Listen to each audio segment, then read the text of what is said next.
Hello friends, Telugu cinema పరిశ్రమలో horror జనాల్లో ప్రయోగాలు చేయడం అంత సులభం కాదు. ఇందులో భయాన్ని సృష్టించడం, ఆడియన్స్ను ఎంగేజ్ చేయడం కష్టమైన పని.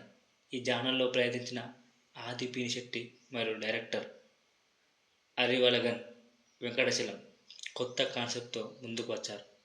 వారి మునుపటి సినిమా వైశాలి హర్రర్ జనాల్లో హిట్ అయింది. ఇప్పుడు శబ్దంతో వారు మళ్ళీ హర్రర్ జనాల్లో ప్రయత్నించారు. కానీ ఈ ప్రయత్నం పూర్తిగా విజయమైందా లేదా మనం ఇప్పుడు ఈ రివ్యూలో మాట్లాడుకోబోతున్నాం. సో శబ్దం కథ మున్నూరులోని ఒక మెడికల్ కాలేజ్ చుట్టూ తిరుగుతుంది. కాలేజీలో కొందరు విద్యార్థులు అనుమానాస్పద స్థితిలో చనిపోతున్నారు. ఈ చావుల వెనుక ఉన్న రహస్యాన్ని తెలుసుకోవడానికి కాలేజీ మేనేజ్మెంట్ ఒక గోస్ట్ ఇన్వెస్టిగేటర్ను నియమిస్తుంది. ఈ ఇన్వెస్టిగేటర్గా ఆది పినిశెట్టి నటిస్తాడు. అతను కాలేజీలో లెక్చరర్గా పనిచేస్తున్న హీరోయిన్ లక్ష్మీ మీనన్ పై అనుమానం పెంచుకుంటాడు. అతని విచారణలో కాలేజీలో ఉన్న కొన్ని ఆత్మల గురించి తెలుస్తుంది.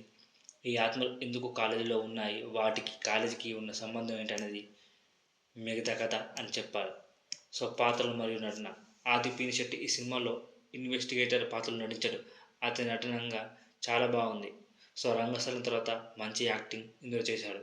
సినిమాలోని అతని క్యారెక్టర్ పూర్తిగా సీరియస్గా ఉంది. అతని కామెడీ టైమింగ్ను మరియు ఆశ ఇక్కడ కనిపించవు.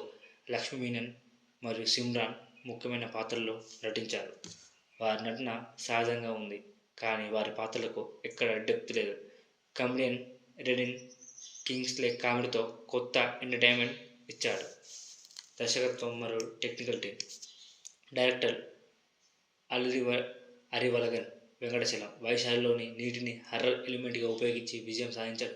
ఇక్కడ అతని శబ్దాన్ని హర్రర్ ఎలిమెంట్గా ప్రయోగించడానికి ప్రయత్నించాడు, కానీ ఈ కాన్సెప్ట్ పూర్తిగా వర్కౌట్ కాలేదు. సౌండ్ డిజైన్ మరియు బ్యాక్గ్రౌండ్ స్కోర్ మెప్పించలేదని చెప్పాలి. సో తమన్ బాగున్నా కూడా కొద్దిగా కొంచెం డిసప్పాయింట్ ఉంది, కానీ ఓవరాల్గా బాగుంది. సినిమాటోగ్రాఫ్ నెక్స్ట్ లెవెల్లో ఉంది. ఎవ్రీ షాట్ ఇస్ ఎడిటింగ్ కానీ ఆ సౌండ్ మాత్రం ఎవరు మాత్రం వాళ్ళు మెచ్చుకోవాలి. ఆ సౌండ్ డిజైనింగ్ అయితే every sound design super super super best work అని చెప్పాలి. ఇక పాయింట్లు. ఆది పినిశెట్టి నటన బాగుంది, కానీ అతని క్యారెక్టర్ సీరియస్గా ఉండడం వల్ల కొంత కామెడీ కనిపించలేదు.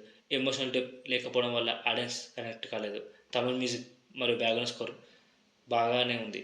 సో గత సినిమాలతో పోల్చుకుంటే కొంత తక్కువ ఉంది. ఫస్ట్ హాఫ్లో ఆసక్తికరంగా సాగిన కథ సెకండ్ హాఫ్లో బోర్ కొట్టేస్తుంది. శబ్దాన్ని హర్రర్ ఎలిమెంట్గా ఉపయోగించడం కొత్త ప్రయత్నం, కానీ అది పూర్తిగా కొంచెం ఎఫెక్ట్ తగ్గిందని చెప్పాలి.